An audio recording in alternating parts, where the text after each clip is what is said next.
Tiyak na isang sindikato ng krimen na walang awa. Ngunit ito ay tinatawag na isang unit ng sibilisasyong pangkaisipan na nagpaparusa sa kasamaan. Pati ang lokal na pulis ay humihingi ng tulong mula sa sindikato. Dahil ikaw ay pumasok sa katawan ng isang leader ng sindikato. At nagising ang sistema ng halaga ng kasalanan. Sa bawat pagpatay mo sa isang masamang tao, magagawa mong ubusin ang kanilang lakas para sa iyong sariling kapakinabangan. Sa panahong ito, sa isang marangyang hotel na kwarto, ang ikaw na bagong pumasok ay tumingin sa batang babae sa kama. Ang batang babae na nanginginig ay biglang nagtanong, "Bago ka pa?" Sumagot si Lizion na nanginginig ang boses. Napahinto ka ng isang segundo at nagmugmog. "Ayaw ko sa mga birhen. Umalis ka na." Sa narinig, si Lizion ay natigilan. Nang makita ka na muling nakabihis, siya ay natakot at nagkulang ng kulay ang mukha. Agad siyang bumangon mula sa kama at tinanggal ang iyong damit. "Tumayo. Pakiusap, pakawalan niyo ang aking ina. Anumang utos ninyo, susundin ko. Sisingilin ko kayo araw-araw mula ngayon. Pakiusap, ipakita mo ang iyong kabutihan at pakawalan siya." Hinawi mo ang mga maliit na kamay na gumagalaw sa iyong katawan at napakunot ang noo. "Magsuot ng damit at umuwi. Hindi ko kayo guguluhin." Nang marinig ito, medyo naguguluhan si Lizion. Sa hindi sinasadyang pag-stop ng kanyang mga galaw. Hindi niya maintindihan kung bakit nagbago ang ugali ng demonyong ito, na kahit papaano ay handang palayain siya. Pero paano na ang nanay niya kapag umalis siya? Naisa nang magsalita ni Lizion upang humingi. Bigla mong kinuha ang cellphone mula sa bedside table. At tumawag ka sa isang numero. "Tapos na ako. Pakawalan mo na ang matandang lalaki." Pagkatapos ay sinara mo ang tawag at lumakad sa bintana upang magsindi ng sigarilyo. "Hindi ako maituturing na isang mabuting tao.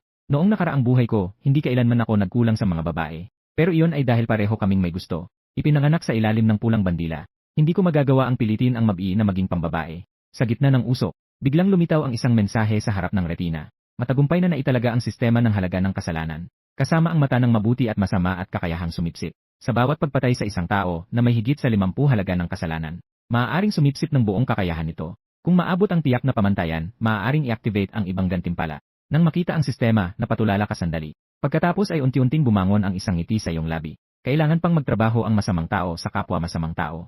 Magandang sistema ito. Sa oras na ito, biglang tumunog ang isang hindi kilalang telepono sa tabi ng kama. Agad na kinuha ni Lizion ang telepono. Nang makita ang numero, bigla siyang nakahinga ng maluwag.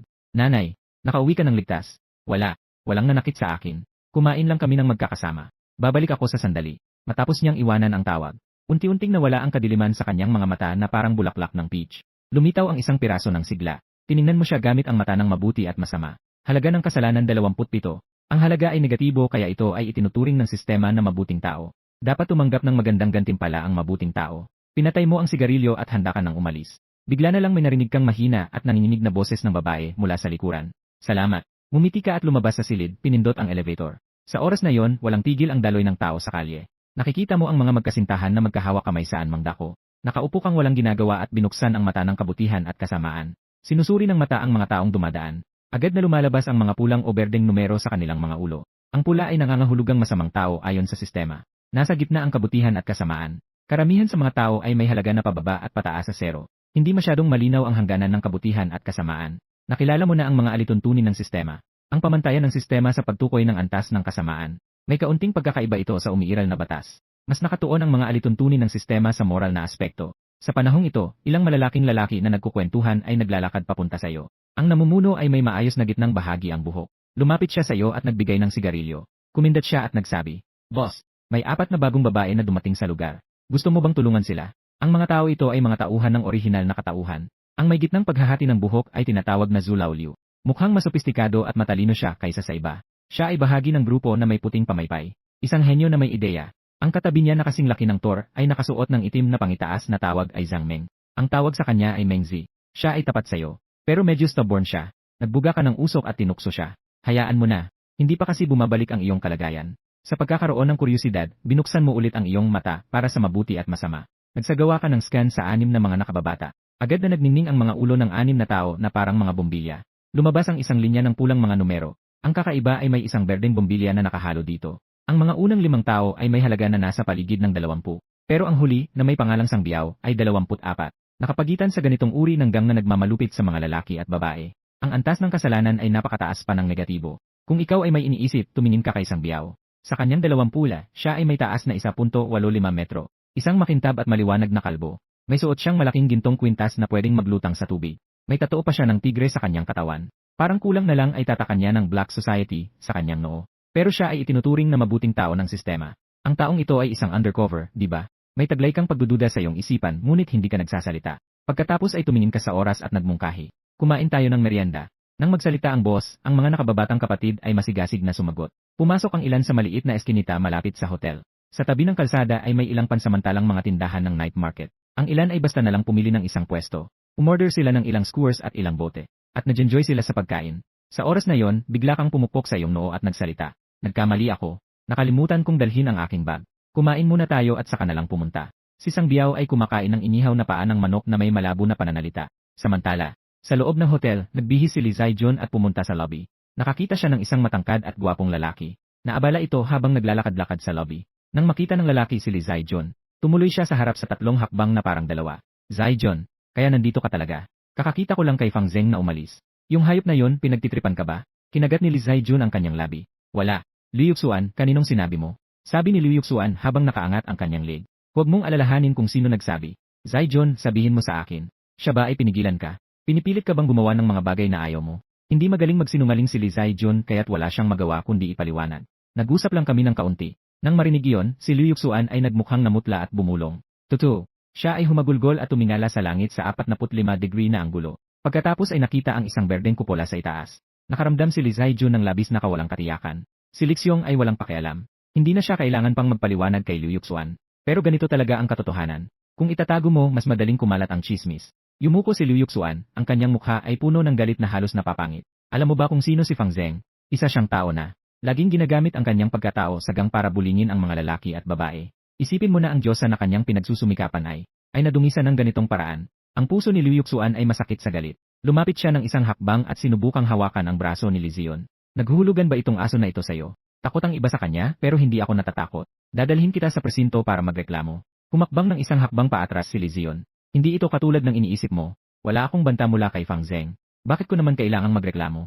Ang pahayag na ito ay ganap na nagwasak sa depensa ni Liu Yuxuan, na may hindi makapaniwalang pagturo sa dalaga. Ikaw, tinatangkilik mo pa ang hayop na yon. Mas lalo siyang nagalit sa yung naglaro na sa kanyang katawan. Siya ay naging isang nalugmok na bulaklak. Gusto ko lang sanang hawakan ang kanyang kamay pero hindi ko magawa. Sinasabi ko lang ang totoo. Naalala ni Li Zion ang tanawin sa hotel na medyo komplikado ang kanyang damdamin. Isang malalim na pakiramdam ng pagkatalo ang bumalot kay Liu Yuxuan. Lalo siyang nagalit habang iniisip ito. Bigla siyang nawala sa katinuan at hindi nakapagpigil na manginsulto. Alam kong kulang ang pera niyo sa bahay. Magkano ang binigay sa iyo ni Fang Zeng? Pinapapayag ka pa na samahan siya at ipinagtatanggol mo pa siya.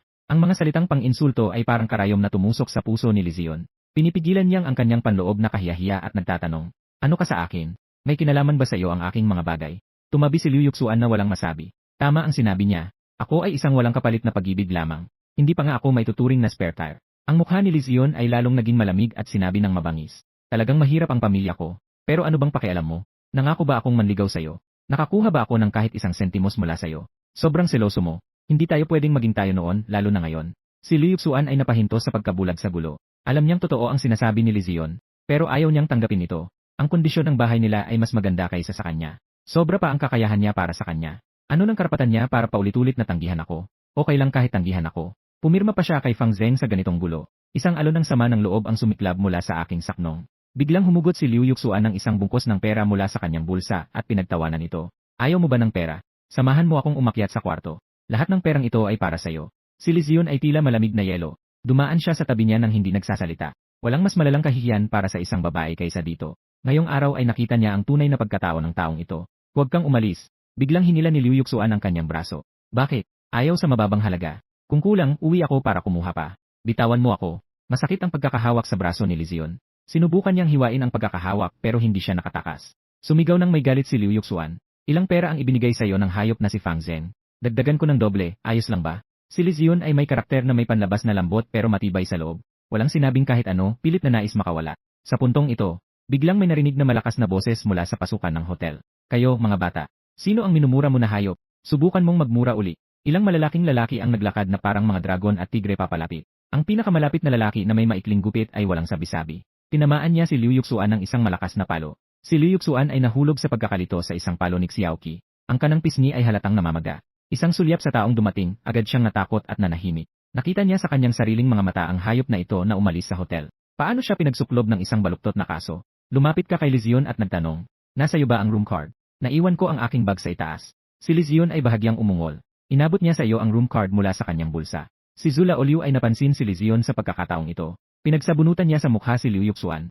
Mahilig ka kay ate, di ba? Si Xiaoqi ay malumanay na nagtawanan sa tabi. Alin sa mga kamay ang nanakit kay ate? Hinila siya palabas at pinutol ang kanyang kamay. Agad na natakot si Liu Yuxuan na parang mapupuksa ang kanyang loob. Tumingin siya sa mga ibang bisita sa lobby ng hotel na parabang humihingi ng tulong. Sayang, lahat ay umiwas at walang tumayo upang magsalita para sa kanya. Si Li Zion ay nakagat ang kanyang mga labi. Medyo nakakahiya ang tawag sa malaking kapatid, ngunit hindi maglakas loob na tumutol. Ang bagay na ito ay nagsimula sa kanya at hindi rin siya makaalis. Wala siyang magawa kundi ang tumayo sa tabi na walang kasiguraduhan. Kumaway ka sa kanya. Umuwi ka na muna. Nang marinig ito, si Li Zion ay parang nakahinga ng maluwag at umalis. Hindi niya alam kung bakit, pero sa tingin niya, ang taong ito ay medyo maunawain. Palagi niyang alam kung ano ang gusto niya. Samantalang ng mga oras na ito, lumapit ang manager ng lobby ng hotel na nakakunot ang noo at nagsabi, "Anong ginagawa niyo? Huwag kayong gumawa ng gulo dito." Lumakad ng isang hakbang si Xiaoqi. Gumagawa ng trabaho ang Liehugang. Kumuha ng kaunting oras. Nang marinig ito, nagbago ang mukha ng manager ng lobby at walang magawa na sinabi, "Ah, mga kapatid pala ng Liehugang. Dito ito sa lugar ni second teacher. Maaari bang bigyan ng kaunting pabor ang ilang mga kapatid? Pagkatapos, ipapaalam ko kay second teacher na maghanda ng isang mesa para sa mga kapatid." CJ, hindi naman nakakasagabal kay Xu Erhu na makipagkalakalan. Lalabas kami para magtrabaho. Tumango ka bilang pagsangayon. Isang utos. Ang dalawang kapatid na lalaki ay pilit na hinihila si Liu Yuxuan palabas. Si Liu Yuxuan ay natatakot at napakaputla ng kanyang mukha. Ang Liu Hugang ay may malaking impluensya sa timog na rehiyon. Parang naglalaro lang sila sa isang ordinaryong tao. Si Zheng Jie, nagkamali ako. Biglang kumni si Liu Yuxuan sa lupa. "Pakiusap, patawarin niyo ako." Pinikit mo ang iyong mga mata at tiningnan siya na parabang nakangiti. "Kanina sinabi mo na mas marami ka sa akin ng isang beses. Mukhang mayaman ang iyong pamilya." "Hindi. Ang pamilya ko ay isang ordinaryong pamilya na may maliit na negosyo." Si Liu Yuxuan ay umiiyak ng labis. "Kaya nagmamalaki ka lang. Ang taong ito ay pinakaayaw ko ang mga hindi tapat." "Mengzi, anong sa tingin mo ang dapat gawin? Ikaw ang boss. Ikaw ang magsalita." Ang sagot ni Mengzi ay parang walang katuturan pa rin. "Tarakan mo siya." Si Zula Oliu sa tabi ay nag-aalala at nakatingin na walang ginagawa. Si Mengzi ay hindi pinansin si Laoliu. Ang kanyang tingin ay tumingin sa iyo. Siya ay sumusunod lamang sa utos ng leader. Walang silbi ang sinumang tao na dumarating. Nang makita ang leader, tumango siya at nagtanong muli, "Saan ang suntok?" Napatigil ka saglit bago mo naisip na may pagkamatigas ang ulo si Mengzi. "Mengzi, talagang hinahangaan kita." Tinulak siya ni Laoliu. Isang malakas na sampal ang tumama sa mukha ni Liu Yuxuan. Isang malalakas na tunog ang umabot sa lobby ng hotel. Si Liu Yuxuan ay naguluhan at ang kanyang ulo ay biglang umingay. "Maaari bang ako na lang ang gumawa?" Matapos siyang makabawi, nagmakaawa si Liu Yuxuan ng may kaawang-awang tono. Alam niya na ang mga taong ito ay hindi marunong magpigil. Agad siyang nagsimula ng sariling sampal sa sarili. Pagkalipas ng ilang sandali, ang magkabilang pisngi ay namaga. Sige na, sige na. Nararamdaman mong walang gana, pinatungan mo ang kanyang mukha. Inatan mo ang iyong bibig. Kung patuloy kang magbabalibag ng dila, alam mo ang magiging resulta." Nang makita ni Liu Yuxuan na umalis ang ilang tao, siya ay nakahinga ng maluwag. Sa wakas, nailigtas ang kamay. Tungkol sa ideya ng paghihiganti, mula nang siya ay lumuhod, hindi na niya ito naisip. Nang lumabas ang grupo mula sa hotel, si Zula Oliu ay basta nalang huminto ng isang taxi. Ikaw ang nauuna at umupo sa tabi ng driver. Sa pamamagitan ng rearview mirror, sinadyang tumingin kay Sang Biao. Si Sang Biao ay tumingin din sa iyo mula sa kanyang upuan. May nakasangiti sa kanyang mukha na tila nagaamo. Ngunit sa kanyang puso, hindi niya maikubli ang pagkapuot. Ngayon, ito na naman. Isang walang kalaban-laban na estudyanteng babae. Talagang nakakagalit. Hindi nagtagal, huminto ang sasakyan sa harap ng Empire Club sa Yunnan Street. Biglang pinagsabihan ni Laoliu ang driver sa balikat at nakangiti. "Kapatid, pahiram ng kaunting pera." Nang marinig ito, parang may tumalon sa puso ng driver. Binuksan ng driver ang kahon ng pera na may lungkot sa mukha. "Meron lang akong 200 pesos mula sa takbo ng araw na ito." Si Laoliu ay tumingin sa kahon ng pera at nagmura. "Isang araw ganito lang ang kita mo, ano pang sasakyan? Uwi ka na lang, kumain ka ng tae." Habang siya'y nagmumura, abala siyang kumukuha ng pera. Bigla, may malakas na tumama sa kanyang ulo. Nang siya'y gustong magalit, nakita niyang nakatayo ang boss sa labas ng bintana at pinagsasabihan siya. Walang kwentang tao. Agad na bayaran. Walang magawa, matapos bayaran ni Laoliu, bumaba siya at nagtanong na may pagdududa. "Kuya, bakit mo ako pinigilan? Kailangan natin magbago ng direksyon. Ang mga nakagawa ng malalaking bagay ay hindi dapat laging nakatuon sa maliliit na bagay. Kaunting kita at madaling mapansin." Nang sabihin ito, medyo hindi pumayag si Laoliu. Ang kaunti kapag pinagsama-sama ay nagiging marami. Kahit gaano kaliit ang lamok, karne pa rin ito. Wala namang magagawa, hindi rin siya mangahas na mag-report sa pulis. Si Sang Biao ay may ibang opinyon kay Laoliu. "Boss, naiintindihan ko ang ibig mong sabihin. Dapat palawakin ang pananaw sa mga bagay-bagay. Kung gusto nating gumawa ng malaking bagay, dapat tayong mag-isip ng mas malawak." Nang marinig ito, tinapik mo siya sa balikat at pinuri. "Palaging may mga maliliit na salita. Dapat kang mag-aral para sa pagsusulit sa graduate school. Napaka below the level mo na makasama ako." Pagkatapos mong sabihin yon, pinabalik mo sila sa Imperial Club. Ikaw ay naglalakad ng walang tiyak na direksyon sa kalye. Mayroong 4 na malalaking gang sa Qinghe City. Sila ay ang Black Dragon Society, Fire Gang, Big Knife Sect, at Brotherhood Alliance. Bawat isa ay sumasakop sa mga rehiyon ng Hilaga, Timog, Silangan, at Kanluran. Narito tayo sa timog na suburb ng lungsod. Ito ay sakop ng kapangyarihan ng Fire Gang. Ikaw ay may mababang kwalifikasyon. Nahati ka lamang sa maliit na sulok ng Yi South Street. Nang dumaan sa bahay ng gupit na si Fang Fang. Dalawang kabataan ang nakasuot ng mapangakit na damit. May isang matandang lalaki na nakangiti at kumakaway sa labas ng tindahan. Halika't maglibang. 20 yuan para sa buong serbisyo. Nang makita ang matanda, siya ay natakot at nagmadaling tumakbo. Ang dalawang babae ay sobrang saya at nagpasabog ng malalakas na tawa. Sa pagtingin sa eksenang ito, hindi ka makaiwas naman. Tila may halong pagdaramdam na hindi makamit ang inaasahan. At habang tinitingnan ang labas sa pagiling at pagpapabuntong hininga, bigla ang nag-freeze ang ngiti sa mukha ng dalawang tao. Tumingin sa labas ng pinto at sumigaw. Ye. Narinig ang sigaw. Agad na tumayo ang mayari ng tindahan sa loob at tinawag. Ye. Anong hangin ang nagdala sa'yo dito? Halika, pumasok ka at maupo. Agad na inutusan ng mayari ng tindahan ang dalawang babae. Kunin inyo ang sigarilyo at magtimpla ng tsaa para kay Ye. Pumasok ka sa salon at nagwagayway ng kamay. Huwag ni Jai, huwag nang magtimpla ng tsaa.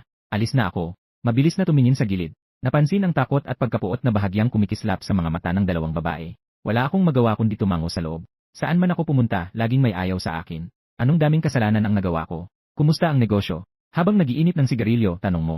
Ayos lang siguro. Siyempre, hindi ito maihahambing sa inyo sa iho. Pagsalita ni Denji sa papuri. Sa oras na yon, isang lalaking nasa katanghalian ang umuungal ng isang kanta at sumigaw mula sa likod ng pinto. Ruay! Bigyan mo ang kuya ng kumpletong serbisyo. Si Eli na nakasuot ng itim na palda ay nagreklamo. Kuya, ilang beses na bang sinabi? Ang pangalan ko ay Lisa. Hindi na dalawa. Ang lalaki ay nagmumura mula sa likod ng pinto. Mas magandang pakinggan ang ingay dalawa.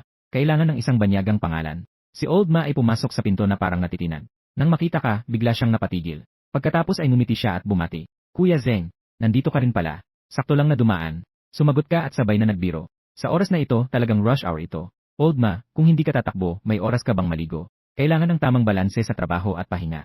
Kung hindi ka maliligo, paano ka magkakaroon ng lakas para magmaneho? Tinanggap ni Old Ma ang sigarilyo na ibinigay ni Sister Fang at masaya siyang nagsalita. Hindi ulo ang nililinis ko. Ito ay pambayad ng tuition ni Nay dalawa sa susunod na taon. Sabi mo nga ba? Brother Ma, napakamaalam mo talaga. La dalawa ay umirap. Nang masabi iyon, hinilan niya siya papasok sa silid. Muli siyang sumilip at bumati sa iyo. Kuya Zeng, mag-enjoy kayo sa pag-uusap. Nakipag-usap ka sa kanila sandali at pagkatapos ay bumati bago umalis. Habang tinitingnan ang iyong paalis na likuran, nagtanong si Xiaomi ng naguguluhan. Dati, kapag nakita kami ni Zeng Je, para bang ang mga ilong namin ay tatayo sa langit. Bakit ang odd ng araw na ito? Nang marinig iyon, tumango rin si Sister Fang. Talagang kakaiba. Ngayong araw, mukhang mabait siya. Pumunta ka sa malapit na university town para bumili ng 2 libro. Naglakad-lakad ng dahan-dahan pabalik sa club. Pagpasok ng pinto, agad kong nakita ang nanay Hongji. Agad na nilapitan ni Hongji at mumiti habang bumabati. Zeng Je, naghihintay sa'yo si Mengzi sa Queen's Box. Nang marinig iyon, tumango ka. Pupunta na ako doon. Sa mga oras na ito sa Queen's Box, isang grupo ng mga malalaking lalaki at ilang mga babae ang naglalaro. Pumasok ka sa box at tinignan ang mga kabataan sa loob. Tila sobrang saya nilang naglalaro. Ang pinakamasaya ay si Sang Biao. Nakabukas ang kanyang mga braso habang naglalaro ng baraha kasama ang isang babae. Palagi siyang bumubulong ng malaswang salita na tiyak na nagpapakita ng kanyang gangster na ugali. Magaling ang pag-arte. Pansinin mo ng tahimik. Pagkatapos, nakipaglaro ka sa kanila ng kaunti bago bumalik sa opisina. Nang maisara mo ang pinto, nahanap mo ang impormasyon tungkol kay Sang Biao sa safekeeping. Sang Biao, tunay na pangalan, Feng Jia Biao. 22 taong gulang. Karanasan sa pagpasok sa grupo, 1 taon na ang nakalipas dahil sa nakatira kay Mang Zi sa isang selda. Sa panahong iyon, hindi nagaway at nakilala si Mang Zi. 3 buwan ang lumipas, parehong lumaya. Sa rekomendasyon ni Mang Zi, sumali sa liuhugang. Personal na karanasan, nagsimula ng huminto sa pag-aaral sa 2 taon ng sekundarya at patuloy na namuhay sa lipunan. Mayroong maraming mga kaso ng pananakit sa nakaraan. Pondo ng pamilya, walang mga magulang, walang asawa, walang anak. Personal na pagsusuri, magaling ang kakayahan. May malasakit sa mga kaibigan. Ibinaba mo ang impormasyon at mumiti habang umiling. Maganda ang pagkakaayos ng impormasyon.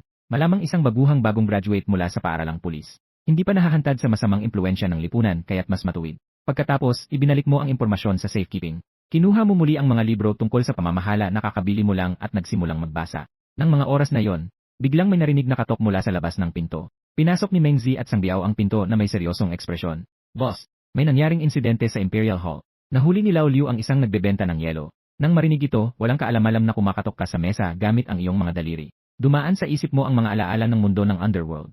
Sa panahon na ito, maraming mahuhusay na tao ang lumilitaw sa mundo ng Jianghu. Ang mga paraan sa ilalim ng lupa ay talagang nagaanyong masagana. May iba't ibang ligaw na paraan upang kumita. Ngunit ang baril at droga ay kalimitang iniiwasan ng karamihan. Dahil ang dalawa ay mga mabigat na krimen na nagdadala ng kamatayan. Hindi mo inaasahan na sa bagong hawak mong negosyo, ay makakasalubong mo ang ganitong mahirap na sitwasyon. Isinara mo ang aklat at sinabi, puntahan siya. Gamit ang pagkakataong ito, sumulyap si Sang Biao sa mga libro sa mesa. Ang buong English na pabalat ay nagpalito sa kanya. Ngunit sa pangkalahatan, maaari niyang malaman na ito ay isang aklat na pang-administrasyon sa Ingles. Ang ganitong uri ng profesional na aklat ay kaya ring maintindihan ng taong walang nalalaman. Nagpanggap, ang mga labi ni Sangbiao ay umangat ng may panguyam. Kung alam mo ang nasa isip niya, kailangan mo siyang batuhin sa ulo. Sa nakaraang buhay, ako ay mula sa 185 na universidad.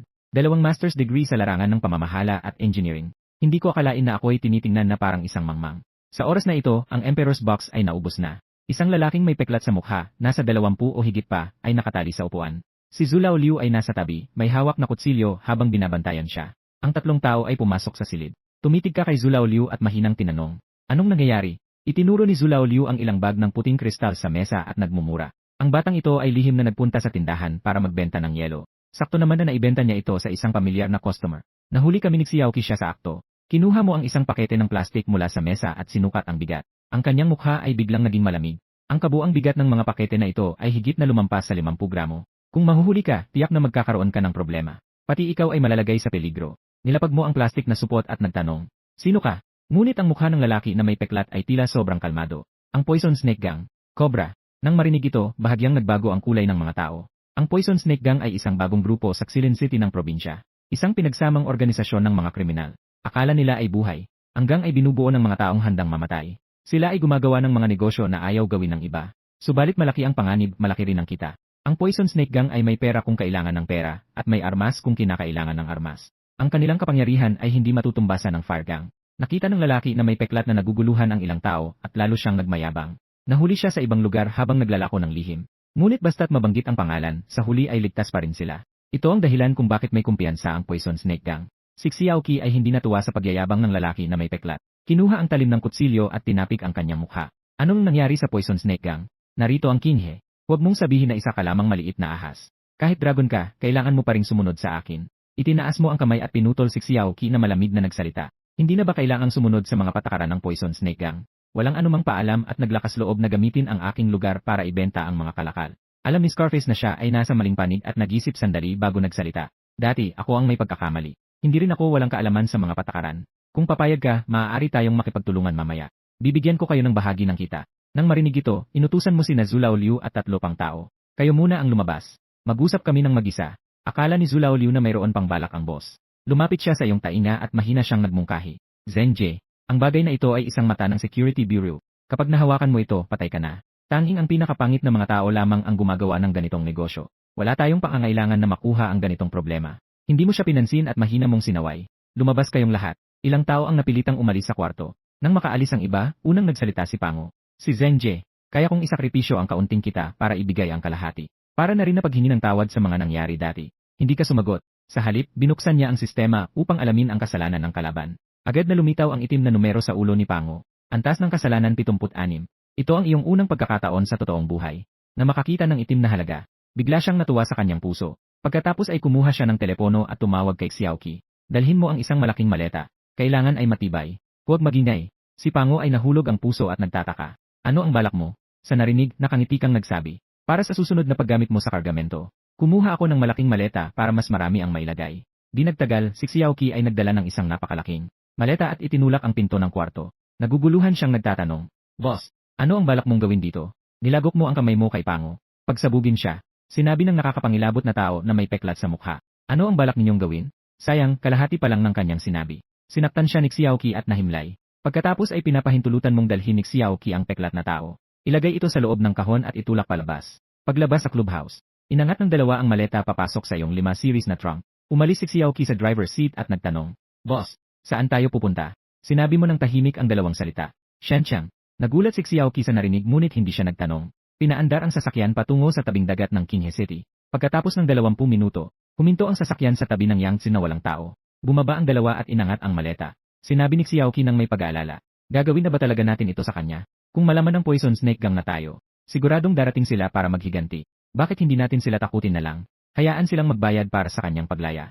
Ikaw ay naggalaw ng kamay at sinabi, hindi na kailangan. Ang malakas na dragon ay hindi kayang pigilin ang ahas sa kanyang teritoryo. Ang grupong ito ng mga nawawalang aso ay tinik sa mata ng ahensya ng seguridad. Kung kaya mo bang pumunta sa Qinghe o hindi na lang. Nang makita niyang nagpasya na ang kanyang nakatatandang kapatid, si Xiaoqi ay bumukas ang bibig ngunit nilunok pa rin ang kanyang mga salita. Ayaw niyang makialam ka sa bagay na ito. At ayaw din niyang magalit ang Toxic Snake Gang. Labis siyang naguguluhan sa kanyang kalooban. Samantalang ang iyong iniisip ay napakasimple. Ang mga tao na may higit sa 50 na puntos ng kasalanan ay hindi ganoon kadaling mahanap. Marahil marami ang mga tao sa toxic snake gang. Mas mabuti pang gumawa ng isang paraan upang ilabas ang ahas mula sa kanyang lungga. Tama na, nagkamali ako. Pakiusap, bigyan mo ako ng awa. May pera ako. Ibibigay ko sa iyo ang pera. Sa oras na ito, may biglang narinig na daing mula sa loob ng maleta. Si Scarface ay gising na sa puntong ito. Narinig niya ang pag-uusap ng dalawang tao sa kabila ng maleta. Ang takot sa harapang kamatayan ay nagpasiklab sa kanya upang makipaglaban sa loob ng maleta. Ipinatong mo ang maleta sa semento ng dalampasigan. Ang dam ay may tiyak na anggulo. Habang ang pangit na mukha ay nagaangat ng maleta. Dahan-dahan itong lumilipat patungong ibabaw ng ilog. Nang kayo ay lumingon ang dam, ay hindi na makita ang maleta. Kasabay ng isang malakas na tunog. Isang maleta na may buhay na tao ay mabilis na nahulog. Naglikha ito ng alon sa ibabaw ng ilog at agad na nalubog. Biglang tahimik ang hangin. Ang dalawa ay nagulat at nagtinginan. Matapos ang ilang sandali, si Xiaoqi ay nagtanong na may bulong. Ito ba ay may tuturing na pagpapakamatay? Sa tanong na ito, ikaw din ay naguguluhan. Akala ko ay nais kong si Xiaoqi ang manggupit. Kailangan bang subukan ang kakayahang sumipsip? Ang sariling pakikilahok ay mas epektibo. Sa resulta, ang kalaban ay itinulak ako sa ilog. Ngunit hindi ako nagsisisi. Hindi nagmamadali sa pagpatay. Mas mahalaga ang pagsubok sa mga patakaran. Pagkalipas ng ilang sandali, isang mainit na agos ang kumalat sa buong katawan. Nang maramdaman ang lumalaking lakas sa katawan, ikaw ay natuwa. Mukhang sa ilalim ng sariling utos. Ang mga papatayin ay tiyak na magiging epektibo. Kaya't malawak ang espasyo para sa operasyon. Kasabay nito, sa isang platform na 5 kilometro ang layo mula sa Jiao Club, si Sang Biao ay naguulat ng sitwasyon sa isang lalaki. Ngayon ay may isang tao mula sa Poison Snake Gang na nagbenta ng yelo sa venue. Ang target na tao ay nakipag-usap sa kanya ng mag-isa. Pinagdududahan kong may balak na makipagtulungan ang parehong panig. Nasaan ang mga tao mula sa Poison Snake Gang? Ang target na tao ay pinapaalis ako sa kalagitnaan. Nang bumalik ako, ang mga tao mula sa Poison Snake Gang ay nawala na. Ang target na tao ay nawala rin. Ang lalaki sa jacket ay may ngiti habang nagsasalita. Tila nagpunta sila upang tingnan ang mga produkto. Ito ay isang mahalagang impormasyon. Kailangan nating hawakan ang linyang ito at maghukay ng mas malalim. Nang marinig iyon, si Sang Biao ay nagtaguyod ng matibay na paninindigan. Gagawin ko ang aking makakaya. Kailangan talagang dalhin ang grupong ito sa hustisya. Patuloy na nagbigay ng babala ang lalaki sa jacket. Kailangan ding maging mas mahigpit sa usapin ng Blaze Gang. Sundin ang linyang ito ng target at makilala ang kanilang mga mataas na opisyal. Pagsikapan na makapasok sa pangunahing grupo sa lalong madaling panahon. Sa ngayon, hindi pa ako nakakapasok sa mga mataas na ranggo ng gang. Patuloy kong susundan ang linyang ito. Bumuntong hininga si Sang Biao at nagpatuloy sa pagsasalita. Ngayong gabi, mayroon na namang target na tao. Isang babaeng estudyante na ang pangalan ay Lizion. Tahimik na natigil ang lalaki sa jacket sa loob ng ilang sandali at nagsindi ng sigarilyo. Balang araw, magkakaroon din ng pagtutuos. Dapat mong tandaan, agad na dalhin ang mga masasamang lakas sa hukuman. Iyon ang pinakamalaking kaaliwan para sa mga biktima. Kinabukasan ng umaga, nang itulak ni Sang Biao ang pinto ng iyong opisina, natagpuan niyang nakasubsob ka na naman sa pagbabasa. Nakita niyang nakatuon ka sa binabasa. Biglang pumasok sa isip ni Sang Biao ang isang nakatutuwang ideya. Baka talagang nag-aaral ang taong ito. Naalala ang sinabi mo habang sumasakay ka sa taxi kahapon. Biglang nakaramdam si Sang Biao ng sakit sa ulo. Hindi natatakot sa laban. Ang takot ay sa mga may kultura. Nang mga sandaling iyon, kinuha mo ang isang puting papel mula sa drawer at sinabi, si Abiao, iprint ang 10 kopya ayon sa pamantayang ito. Bigyan ng isang kopya ang bawat kapatid. Dapat itong ipatupad ng mahigpit. Kinuha ni Sang Biao ang papel at sinipat ito. Agad siyang nagulat at hindi makapagsalita. Nakasulat dito ang 1-0 patakaran. Unang patakaran, huwag mangapi ng mahihina. Ikalawang patakaran, huwag pilitin ang sinuman sa prostitution. Ikatlong patakaran, huwag magbenta ng droga. Ika-4 na patakaran, huwag mangagaw. Matapos basahin ni Sang Biao ang lahat ng nilalaman, nagtaka siya at nagtanong, Boss, ano ang ibig mong sabihin dito? Kami ay isang gang. Angkop ba ito? Nang marinig ito, diretsong sumagot ka na nagalit. Bakit hindi ito angkop? Bakit napakasama mo? Hindi ka ba makatulog kapag hindi ka nangaapi ng mga tao sa isang araw? Halos natawa si Sang Biao sa galit. Ako ay sundalo. Ikaw ay bandido. Sino talaga ang nangaapi sa mga tao? Kaagad niyang sinabi ang layunin ng pagpunta rito. Sinabi ng boss na may 3 mula sa maliit na pautang na kumpanya. Mga babaeng estudyante sa kolehiyo na hindi makabayad ng utang. Pakiusap, tingnan mo ito. Dito mo lang naisip na ang iyong nakaraan ay pribado pa. Nagbukas siya ng isang kumpanya ng maliit na pautang na hongtay. Ang pangunahing kliyente ay mga babaeng estudyante sa universidad. Ang orihinal na plano ay sa pamamagitan ng pautang. Pipilitin silang magtrabaho sa isang club.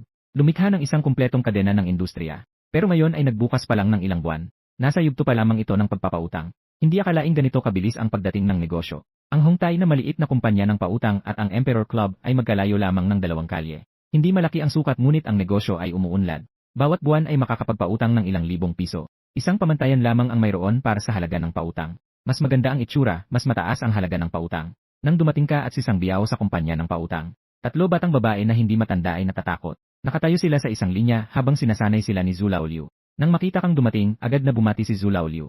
Boss, maganda ang batch na ito. Pakiusap, tingnan mo kung may nais ka. Tumango ka at mabilis na sinuri ang tatlong babae. Dahil sa tatlong tao na ito, na kaya nilang maabot ang pautang ng kumpanya. Ang kanilang mga hitsura ay talagang maganda. Lalo na ang nasa gitna na nakasuot ng puting hoodie, siya ang pinakakahanga-hanga. Ibinaba mo ang iyong tingin at umupo sa upuan ng boss na parang walang pakialam at nagtanong. Ano ang nangyayari? Ipinasa ni Zola Oliu ang tatlong kontrata at bumulong. Ang pinakakanan ay si Yuan Yuan. Ang hiniram na 1,000,000 ay naibalik na 13,000. Kasama ang principal at interest, mayroon pang 280,000. Ang nasa gitna ay si Suyao. Ang hiniram na 20,000 ay naibalik na 16,000. Kasama ang principal at interest, mayroon pang 5,1,000. Ang nasa kanan ay si Lin Xiaoxu. Ang hiniram na 16,000 ay naibalik na 15,000. Kasama ang principal at interest, mayroon pang 320,000. Habang nakikinig ka sa ulat ni Zola Oliu, para kang nakarinig ng mga turo ng langit. Paano nga ba nakuha ang interest na ito? Kahit si Huang Xiren ay kailangang sumuko at tumawag ng guro sa ganitong sitwasyon. Kinuha mo ang kontrata at sinimulang suriin ito. Si Meng Zi ay nagsimula ng magbanta ayon sa nakagawian. Ang ganitong kalaking pera ay hindi basta-basta. Ano ang balak ninyong paraan ng pagbabayad? Hey Yuan Yuan, ikaw muna ang magsalita. Tumingala si Yuan Yuan at tumingin sa kabila. Ang malaking lalaki doon ay nanginginig na nagsabi. Pwede bang magbayad ako ng 1,000 bawat buwan? Nang marinig ito, biglang umisi si Wen. Utang na 280,000. Sinasabi mo sa akin na magbabayad ka ng 1,000 bawat buwan. Si Yuan Yuan ay nanginginig at gustong sumagot.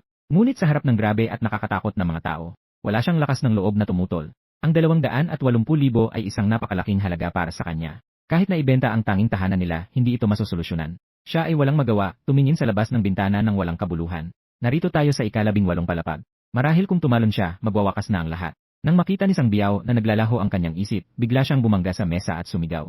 Magbabayad ka ng 1,000 yuan bawat buwan.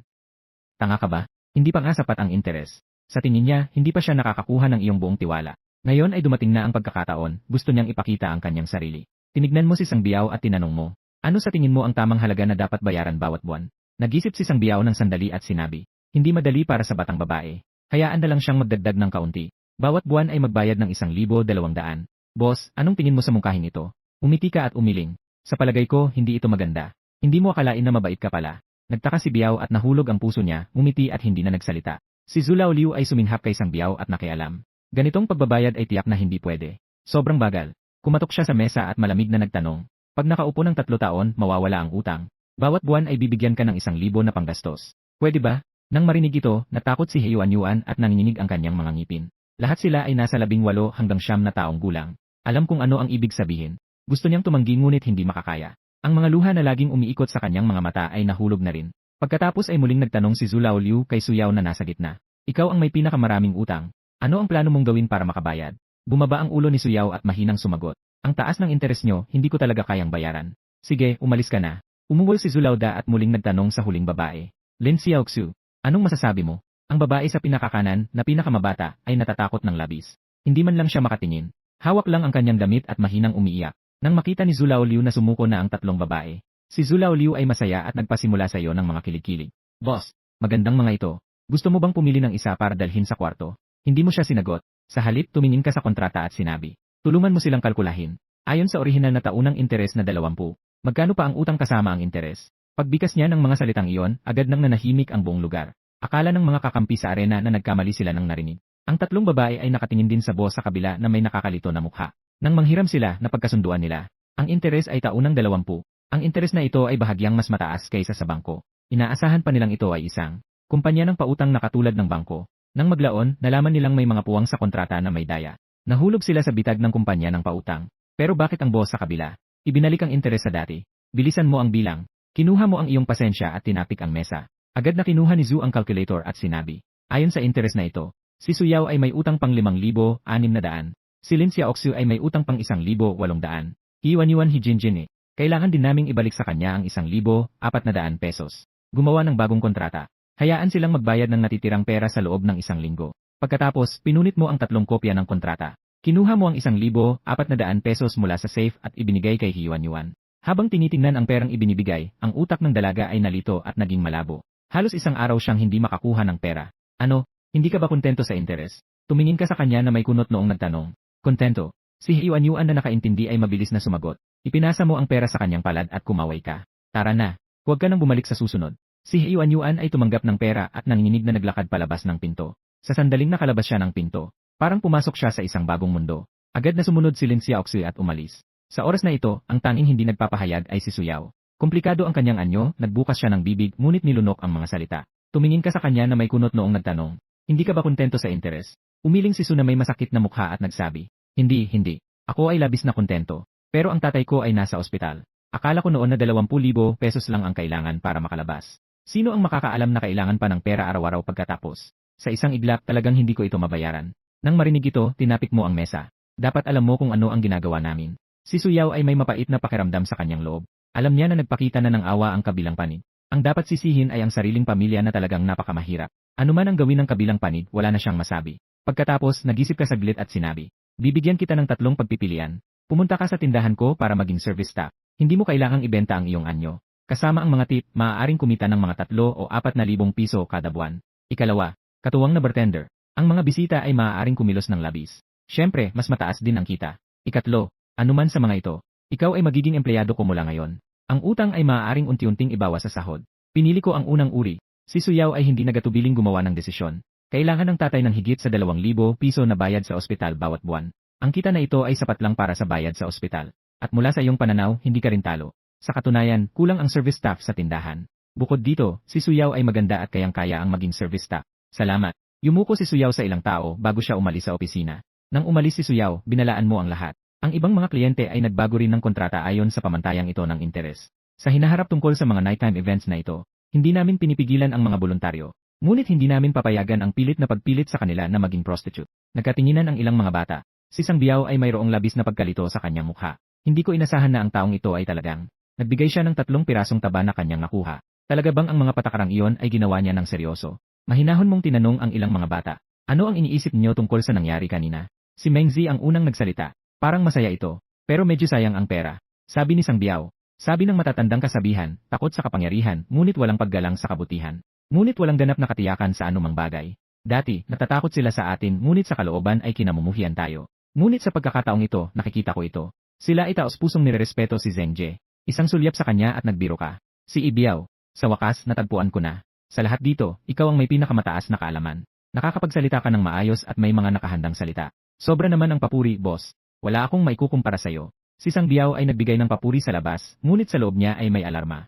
Ang taong ito ay lalong nagiging tuso. Mas mabuti pang maging mababang loob ka sa hinaharap. Si Zula Oliu ay nahinuhang ngumiti sa tabi. Ang respeto ay hindi makakabusog.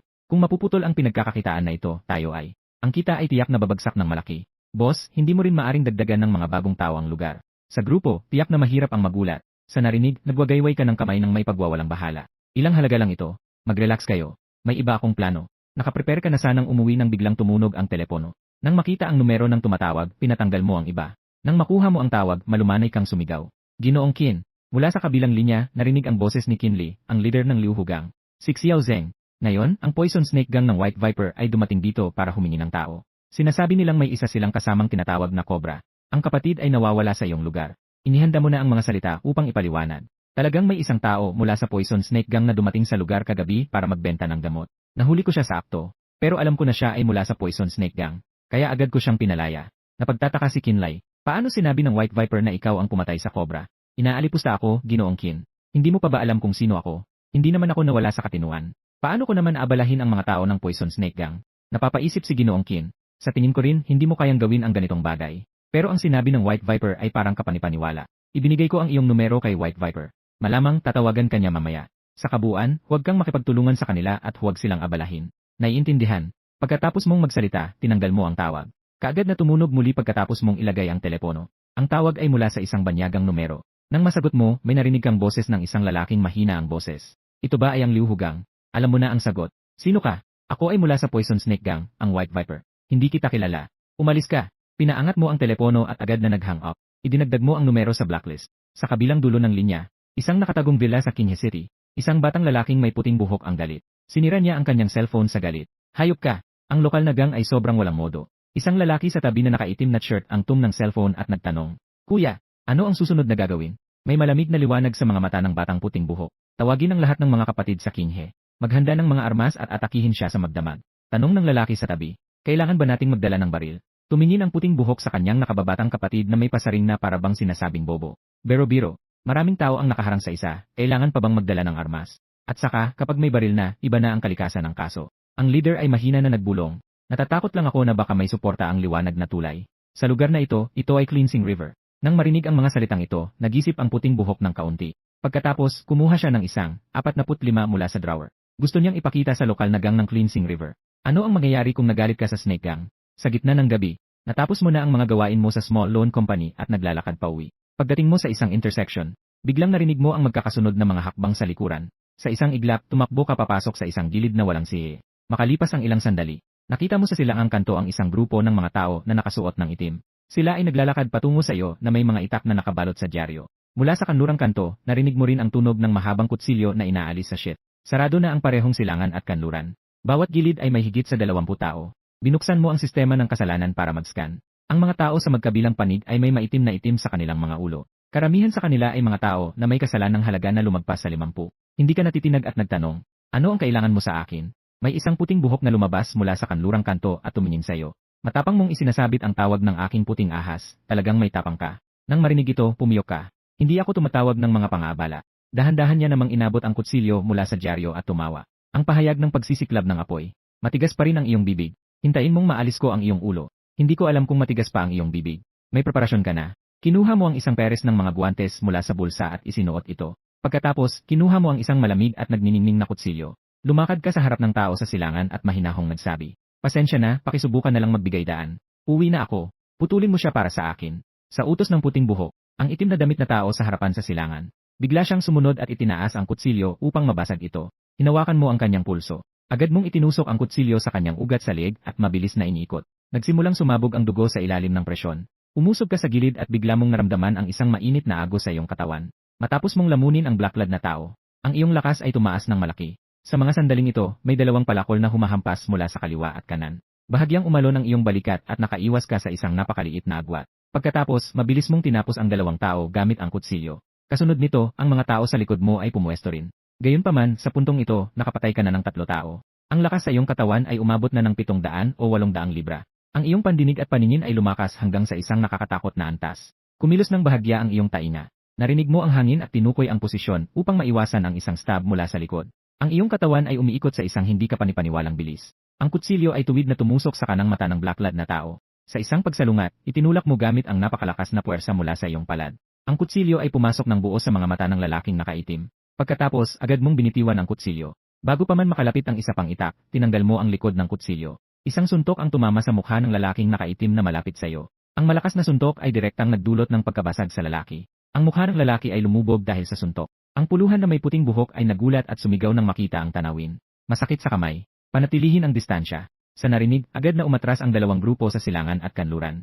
Ngunit bihira kang makatagpo ng ganitong karaming masasamang tao. Paano mo sila maaring palayain? Agad kang umusad, dinikita ng lupa gamit ang mga daliri ng paa. Isang suntok ang tumama sa dibdib ng pinakamalapit na lalaki sa itim.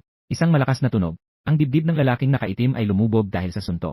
Ang mga tadyang ay bumabasag at tumama sa puso, nagdulot ng agarang kamatayan. Parang tigre ka na pumasok sa grupo ng mga lobo. Isang suntok at tiyak na patay at hinabol ang pangalawang tao. Sa loob ng ilang segundo, may 20 tao nang nakahandusay sa lupa. Sa malayo, nagbago ang mukha ng puting buhok. Itinaas niya at sabay-sabay na nakatarget sa iyo ng 3 putok. Agad na dumating ang mga bala. Nag-sidestep ka at nakaiwas sa mga bala. Nang makita niyang nakaiwas ka sa mga bala, agad siyang natakot. Bilisan mong hadlangan siya. Sabay siyang tumatakbo habang sumisigaw. Sa puntong ito, tinalikuran na niya ang layunin niyang patayin ka. Nais lang niyang makaalis dito sa lalong madaling panahon. Nang makita mo ang eksenang ito, nagpakita ka ng ngiting puno ng dugo. Nais niyang tumakas. Walang kahit anong pinto. Pagkatapos, nagpatuloy ka sa isang salpok. Sa pamamagitan ng iyong malakas na katawan, tinamaan mo ang huling 5 tao sa silangan na naging karne. Pagkatapos, mabilis kang humarap at tinapos ang itim na bihis sa kanluran. 5 segundo ang lumipas at ang lupa ay puno ng mga putol na braso at binti. Tanging ang puting buhok na lang ang natitirang buhay. Pinunasan mo ang dugong nasa iyong guwantes sa isang itim na bihis. At sinabing may pangaasar. Hindi ba't sinabi mong puputulin mo ang ulo ko? Nagsalilo ang puting buhok habang umiinom ng laway, nagtatangkang humingi ng awa. Sayang hindi mo siya binigyan ng pagkakataon. Dahil wala kang kakayahan, ibibigay ko na lang sa akin ito. Pagkasabi nito, isang suntok ang tumama sa kanyang mukha. Bago pa man tumama ang kamao, ang hangin mula sa suntok ay punit ang kanyang balat. Sa suntok na ito, ginamit mo ang iyong talino upang itapon siya ng ilang metro ang layo. Sa labas, wala namang nakikitang problema. Pero sa loob, isa na itong kaguluhan. Sa lupa, nagkalat ang dugo at laman, ngunit hindi ka nakaramdam ng kahit anong hindi komportable. Pinasakasaka ang kanyang bibig at nagkulit na parang nagbibirong sarili. Para bang ito ay medyo abnormal. Sa mga sandaling ito, biglang narinig ang mabiling tunog ng mga takbuhan mula sa dulo ng eskinita. Hindi ka na nagtagal. Isang malinis na talon ang ginawa mo papunta sa bubong ng 6th floor. Ilang mabilis na pagtalon at agad na nawala. Sa panig na ito, tumanggap ng tawag tungkol sa putok ng baril ang mga pulis. Ang opisyal ay hindi makapaniwala sa kanyang nakikita. Kahit na siya ay isang pulis na may higit 10 taong karanasan, hindi pa siya nakakita ng ganitong senaryo. Ang ilang mga kabataan ay biglang nahilo at nagkaabalahan sa kanilang sikmura. Di nakayanan ang sarili at napasandal sa pader habang sumusuka. Si Jin Xiang, hepe ng espesyal na unit ng kapayapaan ng Qinghe City, lumakad patungo sa isang buo at nakasuot ng itim. Sinuri ang bangkay. Sinabi niya na may seryosong ekspresyon. May tatoo ng makamandag na ahas sa likod. Dapat ay mga tao ng Poison Snake Gang mula sa Xilin City. Pumunta kayo at suriin ang iba. Ang ibang mga pulis na nag-check ay sabay-sabay na nagsabi, Team Jin, lahat ay may parehong tatoo. Tumayo si Jin Xiang at nagsalita. Parehong damit, parehong tatoo. Ang mga namatay ay dapat mula sa Poison Snake Gang. Nakatanggap siya ng kaunting katahimikan sa kanyang isipan. Bagamat ang kalikasan ng kaso ay napakasama. Pero kung ang mga namatay ay mga tao ng Poison Snake Gang, ang sitwasyon ay hindi ganap na masama. Pagkatapos, kinuha ni Jin Xiang ang kanyang telepono at tumawag. Pagkaraan ng ilang sandali, isang matandang forensic expert na nakasuot ng puting coat ang dumating. Ang matandang forensic ay nagmadali papunta. Nakita ang buong sahig na puno ng mga nasirang bangkay. Kahit si Wang, na ilang dekada nang nagtatrabaho, ay napatigil ng matagal. Ipinakita ni Jin Xiang kay Wang ang medisina na bilisan ang pag-imbestiga sa lugar. Isinuot ng matandang medisina ang guwantes at kinuha ang kanyang toolbox. Nagsimula siyang mag-imbestiga sa malapit na lugar. Pagkalipas ng ilang sandali, hindi niya maiwasang humanga. Anong nangyari? Tanong ni Jin Xiang na naguguluhan. Sabi ni Wang na nagtataka. Napakakakaiba ng paraan ng pagkamatay. Tingnan mo ang butas sa dibdib na ito. Sa loob ng sugat ay may mga tissue na parang dulot ng matigas na bagay. Pero walang matalim na metal, parang hindi ito gawa ng metal. Kung hindi metal, ano ang nagdulot ng ganitong sugat? Siya ay naguguluhan at di matukoy ang dahilan. Bigla siyang nagkaroon ng ideya. Bigla niyang nilakas ang kanyang kamao sa sugat at sinabi, bakit parang sugat na dulot ng kamao ito? Maliit ang kamay ko ng kaunti. Little Jin, subukan mo. Hindi may iwasan ni Jin Xiang na mag-grow ng mata. Ang matandang Wang na ito ba ay nababaliw? Ang ganitong walang saysay na mga salita ay nasasabi pa. Sinubukan ni Jin Xiang na ipaliwanag sa kanya ang kababaan ng ideyang ito. Alam mo bang gaano kalakas at kabilis ang kailangan para mawasak ang katawan gamit ang kamao? Gaano kalakas at kabilis ang kinakailangan? Pati na ang mga martial arts master sa telebisyon ay hindi tiyak na magagawa ito. Kung talagang may ganitong tao, hindi na siya tao, kundi isang superhero na. Sinabi ni Wang ang kanyang saloobin habang kinakagat ang labi. Koponan Jin, ako ay isang forensic expert, hindi ko ba alam ang mga bagay na ito? Pero ang mga sugat na ito ay talagang mukhang gawa ng kamao. Bukod dito, baka may totoong tao sa mundo na ganito. Ang hindi mo alam ay hindi nangangahulugang wala. Naisip ni Jin na may katotohanan ito. Hinila niya siya sa tabi at malumanay na nagtanong. Gaano kataas ang posibilidad? Mahigit 70%. Kailangan pang dalhin sa laboratorio bago makumpirma. Nakita ni Jin na lalong lumalala ang kanyang mukha habang siya ay nagtatanong. Siguradong walang problema sa profesionalismo ni Old Wang. Kung talagang may ganitong tao sa Qinghe. Kung ikukumpara, ang kaso mismo ay hindi na mahalaga. Tumingin si Jin sa natitirang braso sa lupa. Ang naputol na bahagi ay nagbigay daan sa kanyang maraming kaisipan. Ang taong ito ba ay mabuti o masama? Natapos na ang forensic expert at pumunta para suriin ang isa pang bagay na nagtagal ng kalahating araw. Gamit ang sipit, kinuha mula sa bahagi ng dibdib. Isang maliit na hibla ng tela. Agad siyang labis na nagagala. Jin Dui, tignan mo. May hibla ng cotton sa loob ng bangkay. Dapat ito ay guwantes ng salarin. Siguraduhing maingat na itago ang ebidensya. Nakumpleto ng forensic expert ang lahat ng pagsusuri at nagbigay ng konklusyon. Dapat ay isang tao ang may gawa. Unang ginamit ang kutsilyo at pagkatapos ay mga kamao at paa. Lahat ay namatay sa isang dagok. Naguluhan si Jin Xiang at nagtanong. Ibig mong sabihin ay higit sa 40 ang sumalakay sa isang tao at siya ay nakahandusay. Ngunit sa huli, siya ay napatay ng isang tao. Tama, tama. Sinasalita ni Wang ang kanyang paniniwala ng may diwang matatag. Ano ang kalagayan ng mga yapak at mga fingerprint sa kutsilyo? Napakaraming tao, hindi matukoy ang mga yapak. Hindi rin makahanap ng fingerprint. Tiyak na ang salarin ay may suot na guwantes. Malinaw na handa ang salarin. Si Jin Xiang ay hindi nagkaroon ng mataas na pag-asa sa mga surveillance sa paligid. Dapat masiguro ang eksaktong paraan ng kamatayan. Ano ang dahilan na nagdulot nito? Siya ay nagbigay ng utos at walang magawa na umalis sa maliit na eskinita. Samantala, bumalik ka sa bahay at pinag-isipan ang mga nakuha mo ngayong gabi. Sa gabi, kabuang 47 tao ang pinatay mo. Kabilang dito, 4 na tao ang may kasalanan na halaga na mas mababa sa 50 na itinuturing na hindi epektibong pagpatay. Ang iba pang 43 tao ay hindi kasama ang pagkakaiba sa pisikal na kondisyon. Nagbigay ito sa iyo ng humigit kumulang 43 na beses na pisikal na kondisyon ng isang lalaking nasa hustong gulang. Dagdag pa ang mukha ng may peklat at ang iyong sarili. Sa kasalukuyan, ang iyong pisikal na kondisyon ay katumbas ng 45 na beses ng isang karaniwang lalaking nasa hustong gulang. Gayunpaman, wala namang pagbabago sa timbang. Mukhang ito ay epekto ng sistema. At sa mga panahong ito, ang tanggapan ng seguridad sa Qinghe City. Nagpahiram ng ilang tao mula sa probinsyal na kabisera ng magdamag. Nakipagtulungan ang mga batikang forensik na dalubhasa sa pagsisiyasat. Matapos ang ilang oras ng pagsusuri, nakabuo ng konklusyon. Ang hinuha ni Air Wang ay ganap na tama. At sinuri rin ang natitirang hibla sa guwantes. Sayang, ang guwantes ay isang karaniwang guwantes na gawa sa bulak at hemp. Mula sa aspetong ito, parang naghahanap ng karayom sa dagat. Susunod na araw sa opisina ng hepe ng pulisya. Hepe Liang. Ito ang ulat ng pagsusuri ng forensic. Nakumpirma na ang mga sugat ay talagang dulot ng tao. Nakikinig sa ulat ni Jin Xiang. Ang hepe ng pulisya ng Qinghe na si Liang Qinyuan ay nakakunot ang noo. Kaya ang ibig mong sabihin ay may mga superhero sa mundong ito. At ang taong ito ay narito mismo sa Qinghe City. Nga, hindi natin nakita ang ganitong tao ay hindi nangangahulugang wala. Inuulit ni Jin Xiang ang sinabi ni Wang, ang forensic expert. Nararamdaman ni Liang Qinyuan na ang kanyang mga ideya tungkol sa mundo ay biglang gumuho. Nag-isip siya ng sandali at nagtanong muli. Kamusta ang sitwasyon ng investigasyon ng kaso? Nagbuntong hininga si Jin Xiang. Napakahirap. Hirap humanap ng testigo. Mahirap rin makita ang mga resulta sa paligid ng surveillance. Nang marinig ito, pinatungan ni Liang Qinyuan ang mesa. Kahit gaano pa kahirap, kailangan nating imbestigahan. Maliban kung ang taong ito ay lumilipad. Kung hindi, tiyak na makakahanap tayo ng resulta.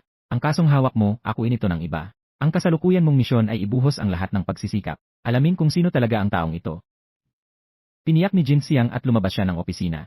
Nang umalis si Jin Xiang, si Liang Qinyuan ay nag-isip ng masinsinan. Masyadong mababa pa ang sensitivity ni Jin Xiang. Kung makikita ko ang taong ito, baka ay makuha ko ang kanyang pambihirang lihim. Kahit na basta maipasa ito, ang sinumang daan ay makakagawa ng malaking hakbang. Sa parehong oras, sa Qinghe, sa mundo ng puti at itim, kahit ang mga may konting kapangyarihan ay nakarinig tungkol sa nangyari kagabi. Naganap ang isang seryosong labanan. Ang mga may alam ay kahit nakakaalam tungkol sa insidente. Ang isa sa mga kalahok ay ang Poison Snake Gang. Sa isang iglap, ang ilang malalaking puwersa sa Qinghe ay nagalinlangan. Sa lahat ng puwersa, tanging ang South City Fire Gang lamang ang may kahina-hinalang hinala. Ngunit ang hinalang ito ay talagang masyadong malayo kaya't hindi naisip ni Qinlay ng mas malalim. Kinabukasan, habang humuhupa ang liwanag, tinawag ka ng ina mo pabalik sa bahay sa isang tawag. Kakatapos mo lang pumasok sa bakuran.